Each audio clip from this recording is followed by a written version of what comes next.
Hello there and welcome to Cannibal Diva Chronicles, where uplifting the downtrodden is our focus. I'm Cannibal Diva and I'd like to say a happy Sunday morning, afternoon or evening, depending on wherever you're watching from. I am Cannibal Diva and today I'd like to talk about a narc's propensity to say the weirdest things and to feel the weirdest emotions, which comes across to you as someone who's supposed to be in a relationship with them as very callous, unloving, uncaring, or just completely careless. Today's topic has to do with how the narcissist reacts or how they respond to certain situations and their tendency to show a lack of concern for what happens to their fellow man, or especially someone who finds themselves in a relationship with them, especially their spouses. Some of the weirdest things I've noticed, and I'd like most of you, or those of you who have had similar experiences, to please put your weirdest experience with a narc in the comments. You don't have to write a whole long, epistle about what happened. You can just say maybe one sentence like, he used to lock me out at night. He used to sell off my personal properties, or she used to go out with my friends behind my back, or she used to steal things from my account. Like, you can just make one or two sentences to make it as simple as possible. Like, it's very relatable for those who have been in a narcissistic relationship. For those of you who haven't been, I would like to say congratulations. You don't realize how lucky you are, because after going through an experience with a narcissist, your life is never the same. But I'd like those of you who have been through one of those kind of relationships, these kind of relationships that it can be very devastating, to know that there's help out there, either through getting help with a therapist, a psychologist, or just generally getting self-help, podcasts and listening to people like myself. There are many of us online, thousands and thousands of narc specialists and narc experienced people who have just had the experience of being in a narcissistic relationship. Not necessarily experts to say, but to speak, so to speak, but they have actually been in a relationship that has taught them lessons that has taken a toll on them, and which also made them the wiser, because something you do not know sometimes, it's like when you're blind to what's going on, you are a victim, but when your eyes are open, you're no longer a victim, because then you can start to take steps to get out of that situation. And that's why it's important to know exactly the things that you can look out for. Like what I'm going to be mentioning today, some of the signs and the telltale signs and phrases and behavioral traits and things that seem so weird, that might seem so weird to you, and you might think, why is this person like this? Some things are hard to express in words. You just look at them and think, okay, maybe that's just the person's personality, but it borders on a complete lack of love, concern, appreciation for the person that the narc is in a relationship with. Have you ever noticed that the narc does not expect you to say no to them, but they will say no to you at the drop of a hat? It goes further than just saying the word no, no. But in a sense, they expect you to give of yourself, your time, your efforts, your energy, your finances, your presence at the drop of a hat, but they wouldn't do the same for you. Here's an example. I've been invited to many occasions in the past. I've been invited to a 50th birthday celebration where we had celebrities come up. There was Two-Face Idibia there. There was so many other people. I think I remember MI being there as well. And the guy that sang, there's this song that he used to sing. I was in Nigeria, then I was in Lagos. There was a 50th birthday celebration of one of my former high school classmates. And the entrance fee at that time had been 50,000 naira to get in. And, it was a big deal because it was at the Oriental Hotel. It was something I looked forward to attending, because in Lagos, you find that there's so many events that you can attend that Lagos just happens to be a party place, a party city where you can party every day of the week. But when there's a special occasion like this and they promote it to be one that's going to have many Nigerian celebrities, you have even more to look forward to. And so MI was there, Two-Face Idibia was there, so many other people were there. I'm trying to remember the name of this other guy. If I remember it along the line, I'll mention his name. But I used to love his song so much. Oh my goodness, I can't remember it. But he was at that time in that, I think that was in the year 2011, 2010, 2012. So his song was always being played. on the radio. It was one of those songs, and he was also there. So there were about 4 of them, and there was also, I think Sheyi Law came as a comedian to present on that day, and another comedian, which I can't remember. But the whole idea is that it was a well-attended event that, and it was one of my friends that attended University of Jos, and she was doing a reunion, and she'd invited me. I mean, they had outsiders come as well, and friends and family members were invited, but the only thing was that you had to pay 50,000 naira. I can't remember who paid, but I remember I probably paid for myself. My sister also, who was attending from Los Angeles, happened to be visiting her around that time, and she also paid. I paid for her, and she also came. Suffice to say that I invited this person that was supposed to be in a relationship with me for every event that I had, every important event, the fashion shows that I would have, he would be there. He wouldn't have to pay a ticket to get in, and so many other events that are important to me. I made sure that he was the main person by my side. Would you believe that there was a day that he was invited to a wedding? I remember, I think, if I can remember correctly, it was a wedding of one of his cousins, and I wanted a professional makeup artist to do up my makeup because I just liked the professional touch. And this lady wanted me to come to her in somewhere near Echo Hotel, which happened to be VI. And I was supposed to be in a house. And she had kept me waiting, She told me to come at a certain time. I'd gotten there even earlier. I ended up staying longer, about an hour and a half, just waiting for her to complete someone's makeup to do mine. Because she did the whole thing. The, makeup included the eyelashes, how they do the tone bronzer and what they call it, the contouring and everything. Long story short, it took a while for her to start my makeup, and by the time my makeup was started, I'd already started getting calls from this person hurrying me up to get ready to come for us to leave. And I had to go back we're staying at 4 Points Hotel because that's after we had sold our house in Canada. We had gone back, so anytime we go back, we'd end up staying in hotels. And we were in a hotel at that time. And he had told me, well, he was waiting for me in the hotel. And I explained to him that the makeup was just about to get started. Please, it was going to take about 45 minutes, And he said, oh, wow, he was dressed and ready to leave. And I said, okay, what do you want me to do? Do you want to meet me here? My outfits were with me. All I had to do was do the makeup and change it to my outfits, and we could go straight from where we were. I was doing the makeup. Well, would you believe that this guy hounded me for a few minutes? I said, you're keeping me on the phone, and she can't start my makeup without, she has to be on my face, and you're talking to me, the phone is close to my ear, so can I just start? By the time she had started making me up and got me into like 15, 20 minutes, he called again, where are you? We're running late. I don't want to late. I told him I won't be late. I know. So start coming now. By the time you get here, maybe you should be done. No, but you always do this. It ended up becoming a full-blown argument.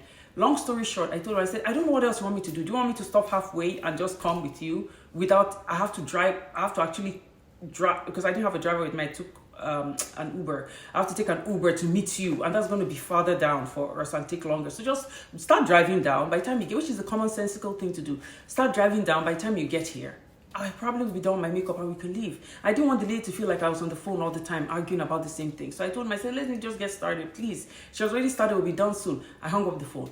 Another 10 minutes, calls back. I'm going to leave you. I'm going to leave you. I can't do it. I said, what do you mean you're going to leave me? I'm doing this because I actually want to come for this occasion with you. So please, don't leave me. Come meet me here instead. That's how we continued for the next few minutes again. It went on and on.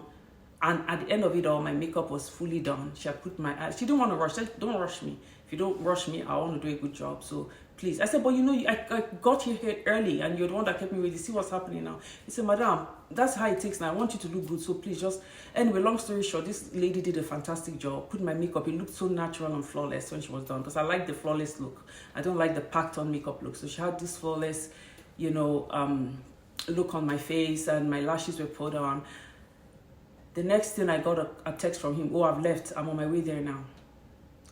I almost started crying, but how you feel within your heart that someone that you've gone out with, all the occasions you have, when you have church occasions where they invite the couples, they usually invite me because I'm the one that attends the church more because I'm always there.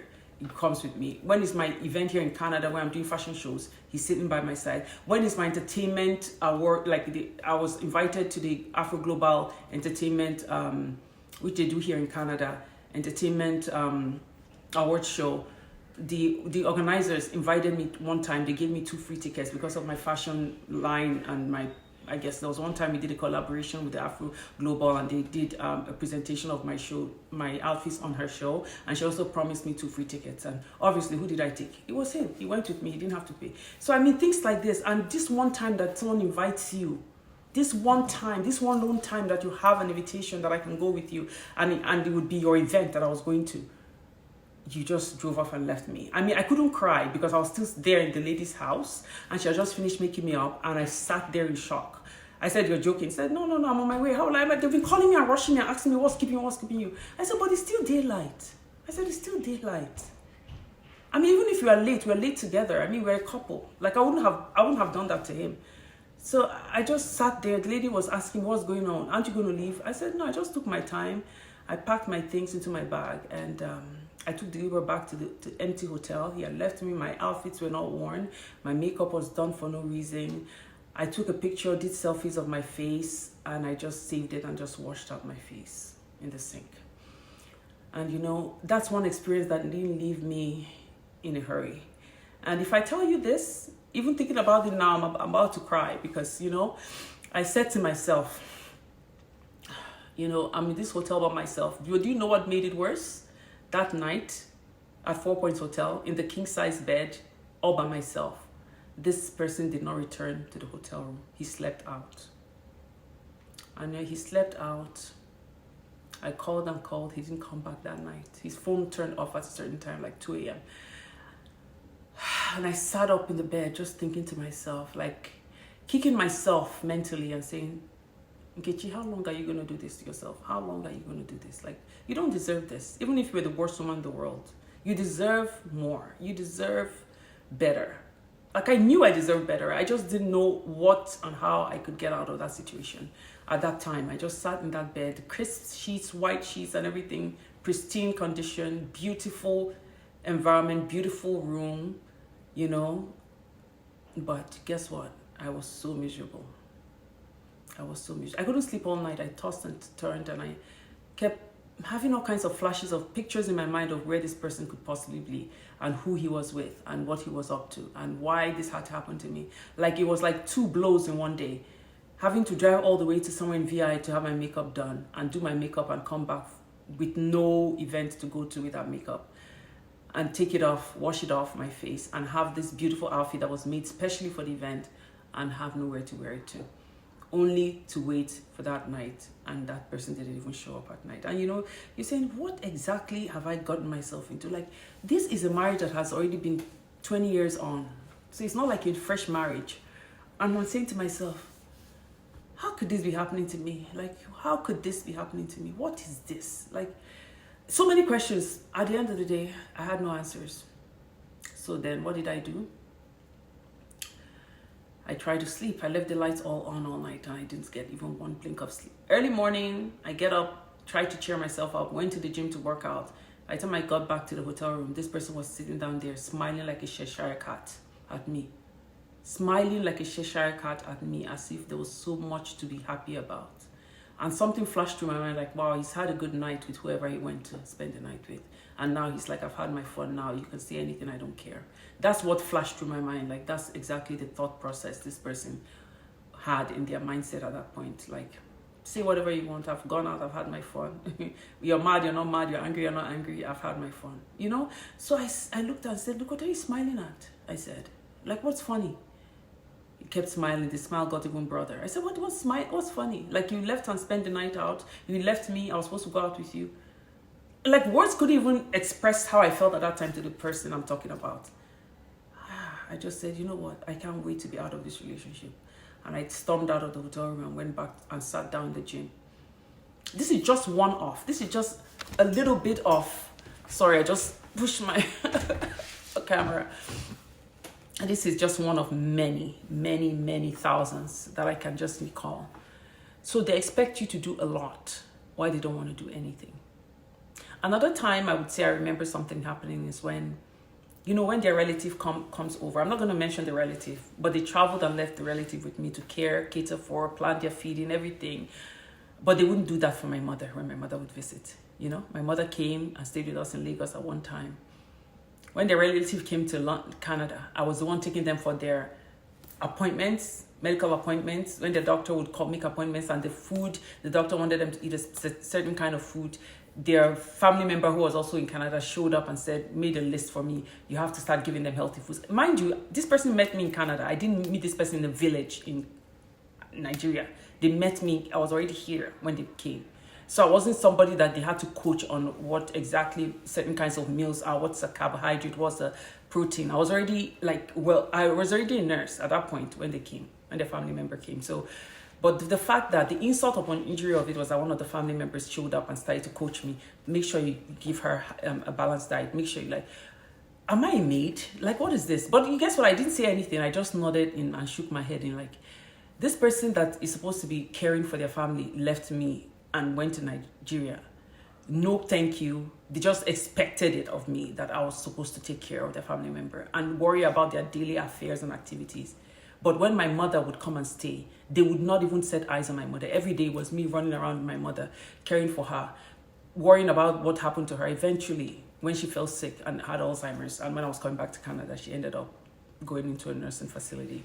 But at the end of the day, I had to worry about that too. The payments came from my brothers, my siblings, my sisters. He never once got involved.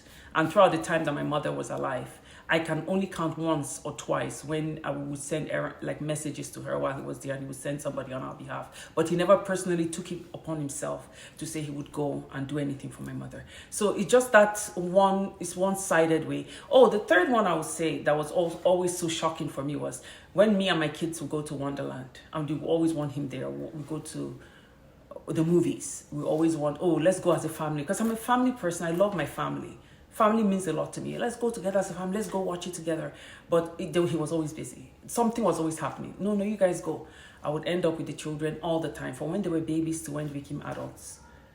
Mind you, my last one is still mid-teenager, but the others are full-fledged adults. So never time. But once his family would visit from Nigeria and they wanted to go to Wonderland or Paramount Studios or anywhere, he was almost instantaneously or miraculously available. And I would see them with pictures of them having fun in Wonderland. And I wondered to myself, there's this feeling inside me why wouldn't you go with me and the kids? Why wouldn't you make time? But I would never want to bring it up because I knew it would cause a full-blown argument, a full-blown argument. When I say argument, that could last the whole day or weeks. And then silent treatment would follow. And then angry outbursts would follow. So it was never worth it for me. And I think that was the whole goal. They would scare you into your silence. By keeping silent, they then don't have to deal with their faults. That they've scared you into not saying anything to them about their behavior. So when I would see things like this, I would just wonder secretly, why wouldn't they make time for me and the kids? But they always miraculously suddenly had time when their friends or family members would show up. And then these friends or family members probably think to themselves this person is so outgoing. The family is lucky to have them because they're always wanting to go out with them. But they don't do the same for their family. They will brag about paying school fees, for example, for their nephews and their nieces. But they don't do the same for their children. Their children don't need to pay fees here in Canada, thankfully. Because I'm sure then I would have to deal with it myself. Because I'm dealing with everything now myself. No help is coming, no financial help, nothing. Which is something I expected because of their behavior. They're just a vindictive kind of person. But the whole idea is that they believe in just doing things as if they were by themselves, like a single person. Another trait I find that is very common with a narc, which I found from reading a lot of books and doing my own personal research and watching a lot of videos on people who have experienced narcissistic personality traits in their exes or their loved ones, is aside from them walking ahead of you and just don't care whether you're still walking behind them. They just walk at a pace that suits them. They don't care if you're keeping up or not. Another trait is, you say something to them that's very important to you, and you think they would have a reaction, but they just stare at you blankly sometimes, and they just pretend as if you didn't say anything, and they change the topic and say something else that is completely unrelated to what you just said. You don't feel seen or heard. That is very common with them. Another trait I find that was very, very funny, in the sense, was very disturbing in the sense that they devalue you, your value, as before they marry you, before they get you hooked or trapped. your value might seem to be really high to you as a person. You think you're a good person, you're a good cook, you're respectful, you come from a good family. You know that obviously you're not just off the street, you're someone that has something to offer. And at the end of the day, they make you feel as if you're worth nothing after they get you. So that's what they call devaluing you. They devalue you and bring you down to zero.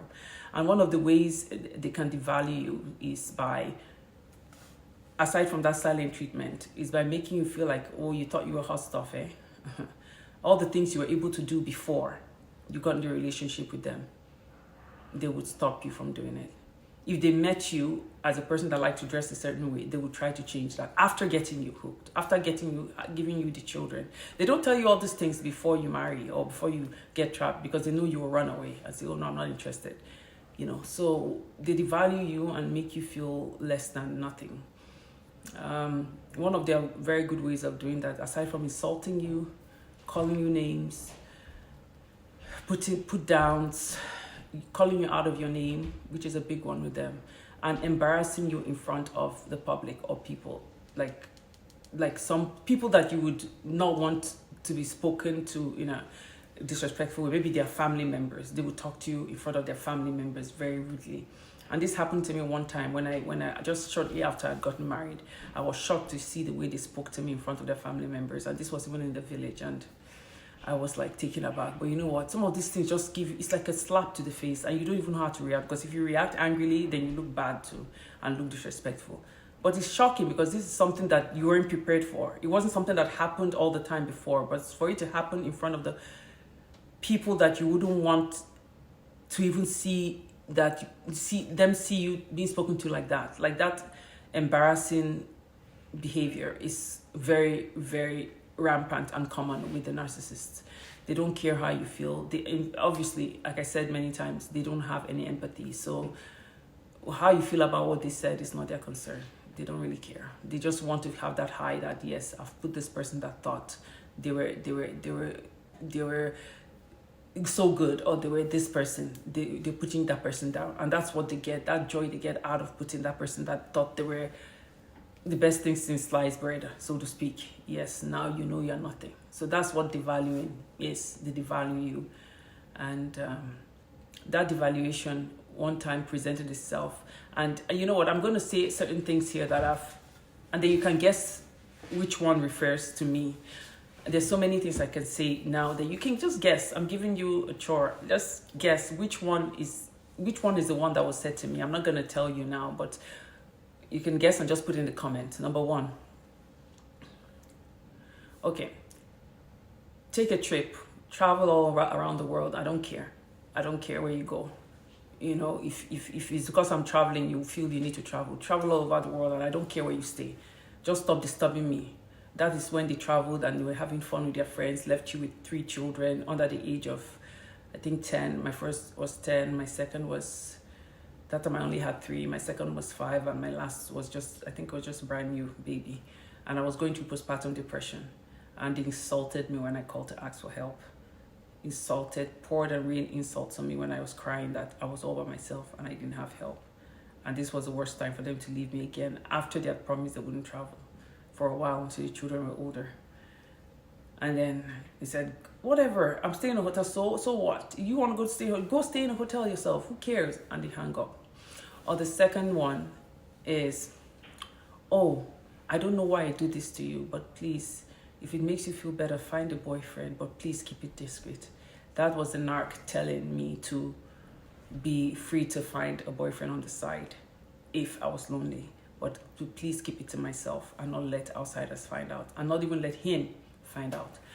Number 3, the narc tells you, if you don't have this second child for me, my family member are threatening me about the fact that I only have 2 children. I'm going to go outside and start having children outside with strange women. I'm going to go outside and start getting women pregnant. So if you like, don't get rid of the birth control. Keep keeping the birth control, and then you'll see what's going to happen. That was the narc threatening me to have more children after I had found out the character traits that he had, and I had quickly gone and had a birth control inserted so that I wouldn't get pregnant by mistake and have a 3rd child with this person, because I was afraid that it would be more work for me because they weren't helping at all. Thirdly, The fourth example is, when they go out and come home at 3 or 4 a.m. and they feel they do not have any reason to explain to you, don't ask me where I've been. Am I the first person to get married? Or is it because I'm married? Okay, I'm not interested in this marriage anymore. I see men there. I see men having fun. Their wives are not calling them and disturbing them. Am I the only one that's married? I don't want to marry again now. Oh yeah, I don't want to marry. I want you guys to guess the one that was said to me. I mean, just guess. Take a wild guess.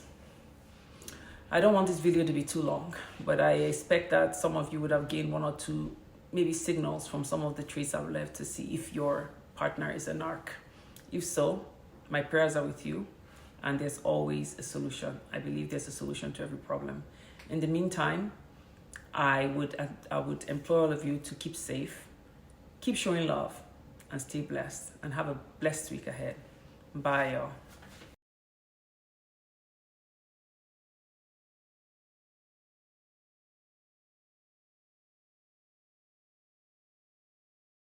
Soundstripe.